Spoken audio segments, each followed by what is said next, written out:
Okay, and we're back now with importing an image file, either Photoshop, PSD, which that's what we're going to work with today, but this works with JPEG, any kind of bitmap, or some TIFFs, things like that.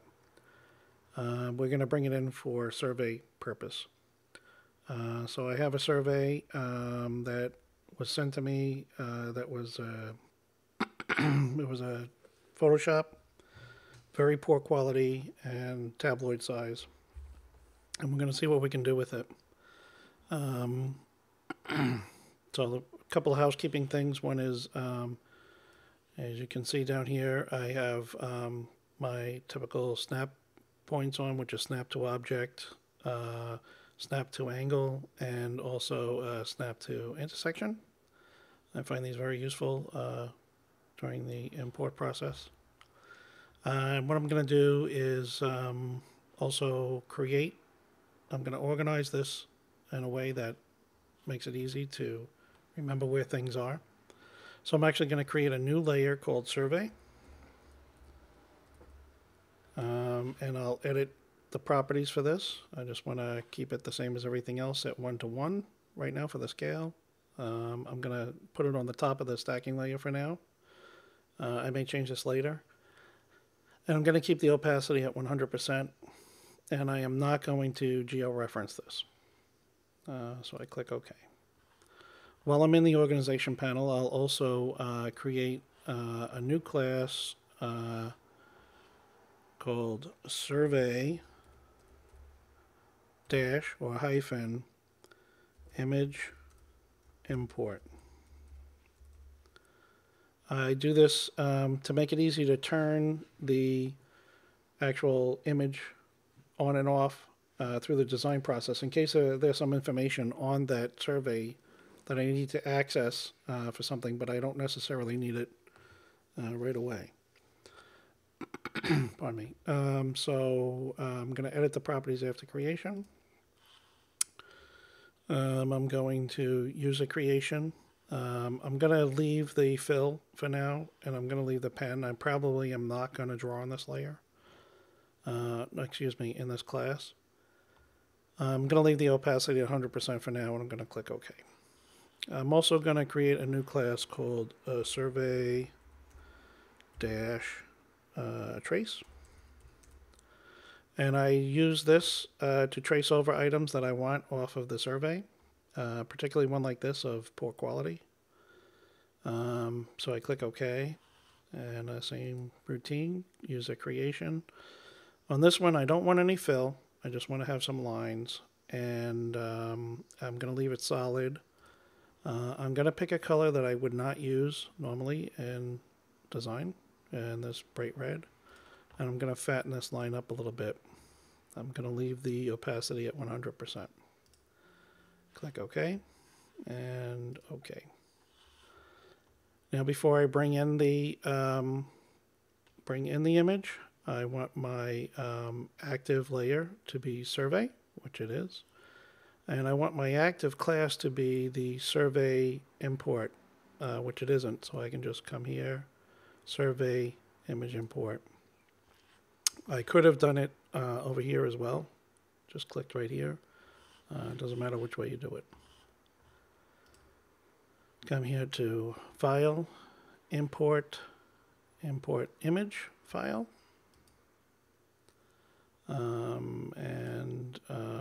I come and find it, so I know.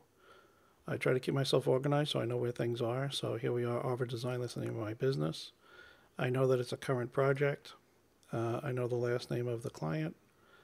And I have the image inside the folder right there. I find it easy to just keep everything going organized like this. I don't waste any time this way. I click OK. It brings me this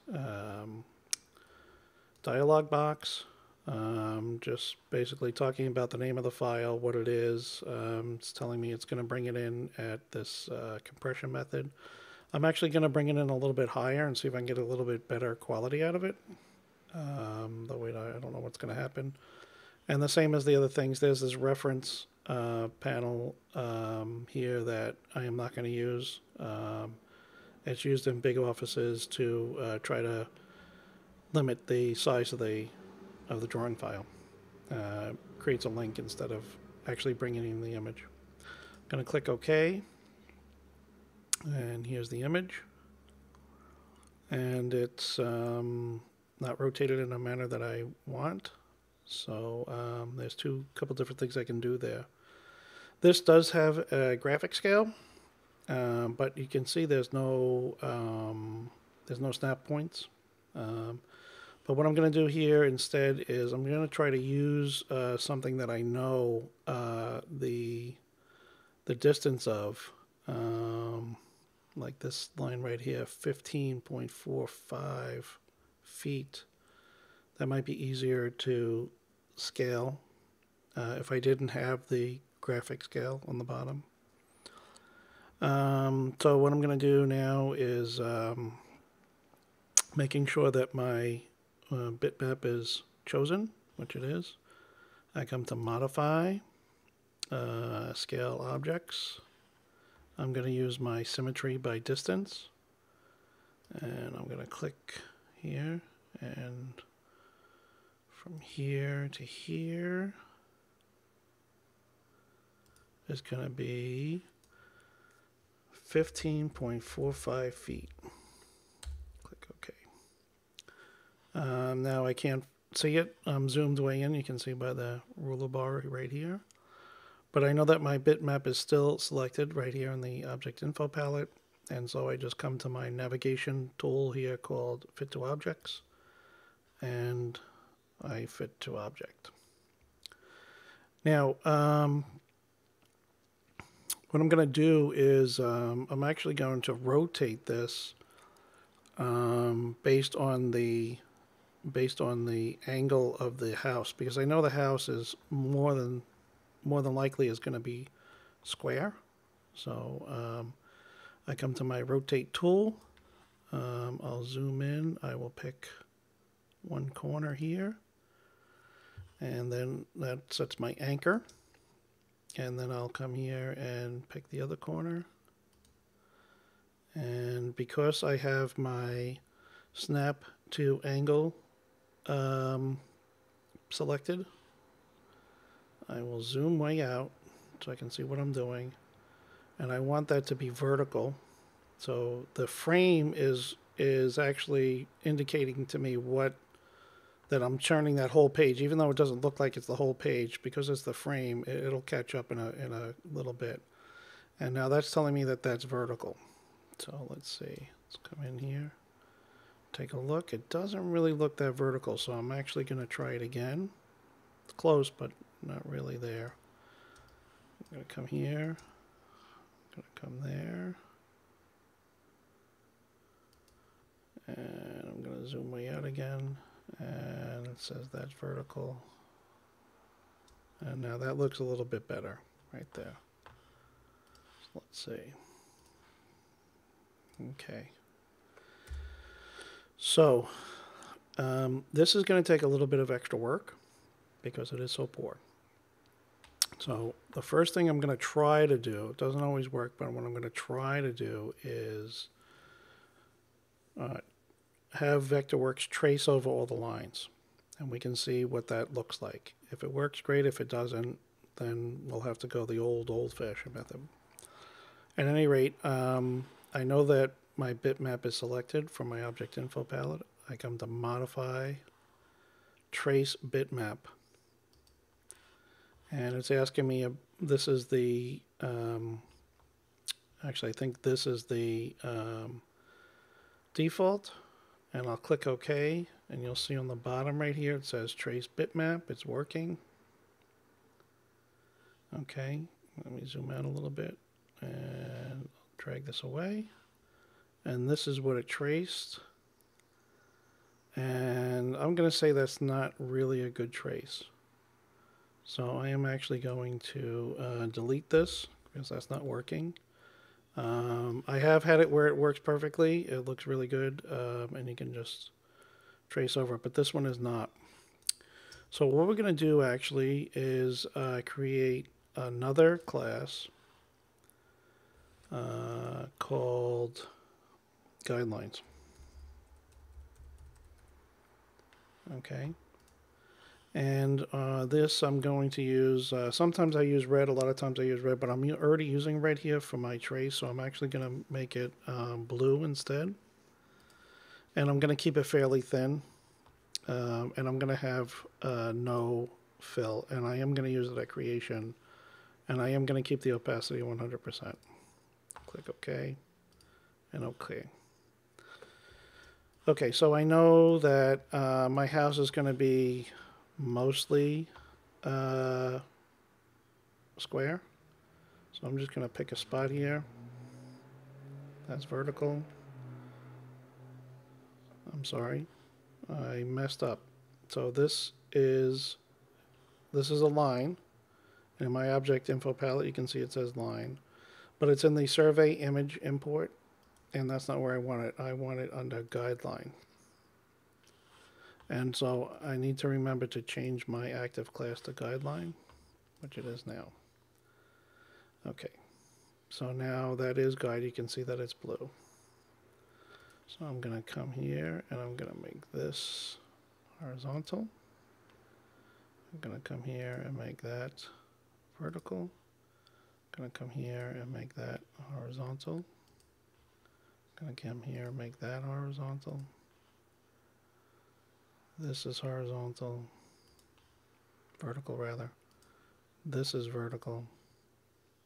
This is vertical. And this is horizontal. Okay. Now what I'll do is, to make it easy for me to see what I'm going to be doing, I'll just come to my navigation and I will turn off or I'll make invisible the survey. I will change my active class back to survey trace. I'll pick a polyline. And I know that the shape of the house is this to here, to here, to here, to here. You can see I'm using these snap points of my guidelines.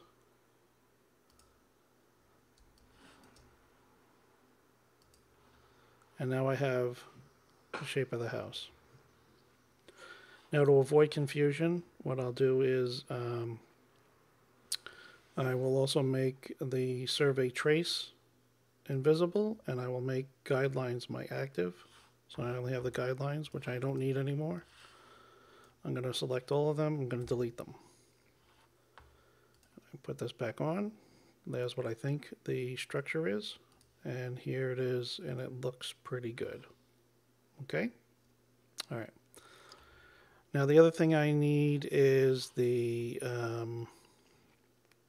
property line, which may or may not be rectangular. So this just takes some time. I go and make sure that my survey trace is my active. And I'm just going to have to take my time, slowly go. I'm actually going to take off my snapping. Snap to intersection and snap to angle because I don't want it to angle. It's okay to go snap to object because I don't really have any objects here. So this is just slow going. You just have to take your time and slowly go along. Needless to say, this is not as precise as getting the digital files, but often this is all we have to work with. Sometimes we don't even get this good.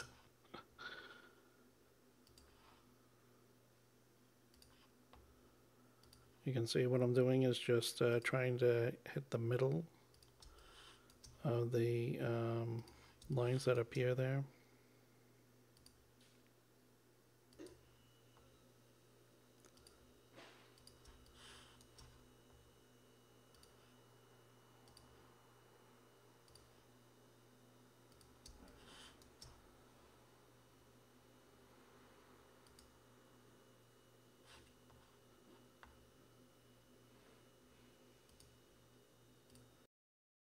Okay, so I'm back now. I took a little break because I didn't want to bore you, and it looks pretty good.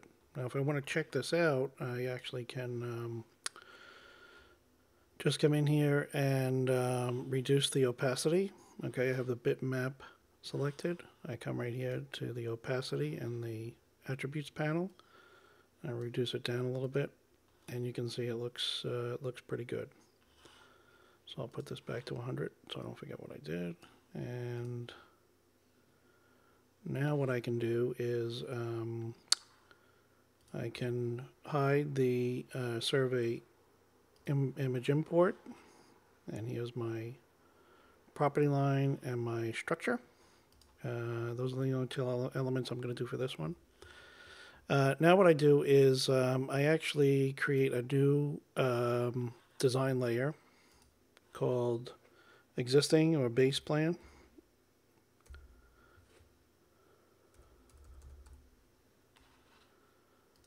Okay, same thing, 1 to 1. The opacity 100, I am not going to georeference this. And in my classes, I'm going to put a couple of new existing classes. Same naming technique, so existing dash property line. I shorten that by PL. Edit the properties after. I'm going to use it at creation. I'm not going to have any fill at this point. I am going to keep it black, but I'm going to make it a little bit thicker, probably 0.7 for now, and I'm also going to put it as long dash and double dotted, and there you go. And I'm also going to have a new existing, spell correctly, structure. The naming, as long as you follow the same naming technique, which I think is a good way to keep it organized, you can call it structure, house, whatever you want to do it. Same thing. Edit the properties after. I'm going to use a creation. This one I am going to give a little fill. I'll give it a nice little tan line. I'll keep the pen black, and I'll keep it very thin at 0.05. Click OK. And now you can see that it went gray, and I can't select them. And the reason for that is because in my layers, layer options, I have gray snap others, and the existing layer is what is active now. So and these items are on the survey layer. So all I do is I change the layer options to show, snap, modify others. Now you can see they are not grayed out, and I am able to select them. So this is the property line. What I want to do is I want to change the class from survey trace to existing PL, existing property line. And I want to change the layer from survey to existing. And it's on screen plane. I don't know why. I'm going to put it on layer plane, and I'll show you why in a second. I like that. And then the same story with this. This is going to be on existing structure. It's going to be on the existing layer, and it's also a layer plane. Okay. And now you look at it and you say, oh, but the property line is not dotted. You have to zoom way in. There it is, like that. But we're at a very large scale, so it's hard to see these types of things. At a later date, when we get to scaling it down and actually getting it on sheets to print, you'll see it shows very clearly. Okay, so I'll just quickly show you why I like like it being in layer plane. It's a nice technique if you want to show your plan. You can do it in isometric, and it shows flat like this, especially if you're going to layer them up. If you have a couple different layers, it's a nice technique. So I usually try to put them in layer. If it's in the screen plane, I'll just give you, for instance, if this was in screen plane. And you did the same thing. This stays flat. It stays directly at you as if you drew it. It doesn't lay down flat. And you can see here's the house, which is in layer plane, and it has that isometric look. So I do try to keep them like that for presentation techniques. At any rate, there you have it. It's been scaled and it is traced out. Obviously it needs a little more work, but there we go.